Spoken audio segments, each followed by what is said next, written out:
Punjabi radio USA पेश करता है अज दा दिन सिख इतिहास विच।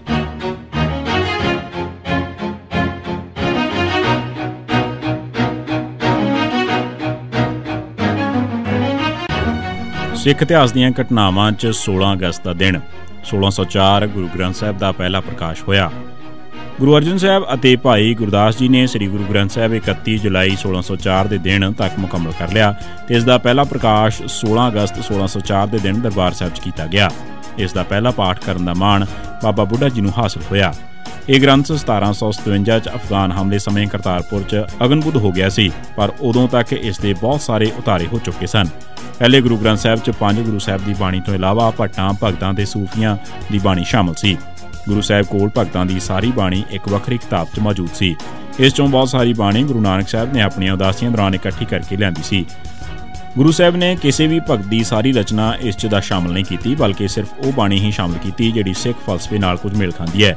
इस तो इलावा गुरु साहिब ने सारी बाणी नूं रागां दे हिसाब नाल तरतीब दे के वंडिया। हर एक वार विच पौड़ियां ते उन्हां च ढुकवें श्लोक शामिल कीते। 1932 बरतानवी सरकार वालों फिरकू फैसले का ऐलान किया गया। जदों हिंदू मुसलमान ते सिख नवें भारत आयन हेठ होण वालियां चोणां च सीटां दी वंड बारे फिरकू मसले का हल कढण च नाकामयाब हो गए तां बरतानवी प्रधानमंत्री ने इस बारे अपना फैसला दिता। यह फैसला 17 अगस्त 1932 वाले दिन दिता गया। इस नूं फिरकू फैसले के नां ते जाणिया जांदा है। 1936 कांग्रेस सिख पार्टी बनी। 1937 च होण वालियां आम चोणां वेले अकाली दल ते खालसा दरबार वालों कल्लियां चोण लड़न दे ऐलान च कुछ अकाली आगुआं ने सांझे चोण बोर्ड तो अस्तीफा दे दिता। इस च खालसा दरबार के प्रधान Mangal Singh, central Khalsa youth league के जनरल सकत्तर हरचरण सिंह बाजवा मुख सन। अगस्त 1936 के दिन इस धड़े के कुछ मुखी लाहौर च इकट्ठे होए ते कांग्रेस नाल मिलवरतन का ऐलान किया। इस हालात नूं महसूस करके सिख आगुआं ने 3 अगस्त 1936 के दिन अमृतसर च आल सिख पार्टीज़ कानफ्रेंस बुलाई। इस च गोपाल सिंह कौमी ने कहा कि जे कांग्रेस नाल मिलवरतन देवोगे तां सिखां दा वकार वधेगा, इसलिए कांग्रेस दीआं टिकटां लैणियां चाहीदियां ने। इस ते ही ज्ञानी शेर सिंह ने कहा कि इस कानफ्रेंस का संबंध सिखां नाल है ते कांग्रेस नाल नहीं। इस मौके पर मास्टर तारा सिंह ने साझा बोर्ड बनाने की गल आखी। इस कानफ्रेंस का कोई नतीजा न निकलिया, जिस कारण कुछ निराश आगुआं ने एक कांग्रेस सिख पार्टी बना लई। इस च मास्टर मोता सिंह, मास्टर काबल सिंह, सोहन सिंह जोश, गोपाल सिंह कौमी ते करम सिंह मान वगैरह शामिल सन। पर यह माहौल ज्यादा देर न चल सकिया ते कुछ आगू दोवां पासियां तो समझौते दीआं कोशिशां करते रहे।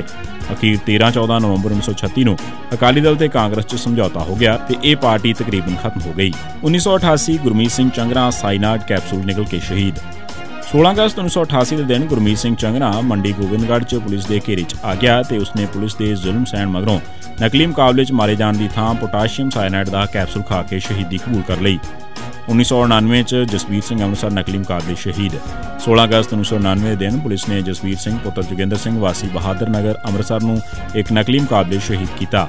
इस तो इलावा 16 अगस्त 1991 दिन पंजाब पुलिस ने सुखराज सिंह राजू वासी सोल, उसका भरा निशान सिंह पहला शहीद हो चुका सी ते मनप्रीत सिंह बब्बर, अजमेर सिंह बब्बर, राजविंदर सिंह बब्बर, मलकीत सिंह मीता, बलदेव सिंह, सुरजीत सिंह भूरी, बलविंदर सिंह पिंदा ते नार सिंह नूं शहीद किया। ये सी सिख इतिहास दीआं घटनावां 16 अगस्त का दिन। सुणदे रहो पंजाबी रेडियो USA।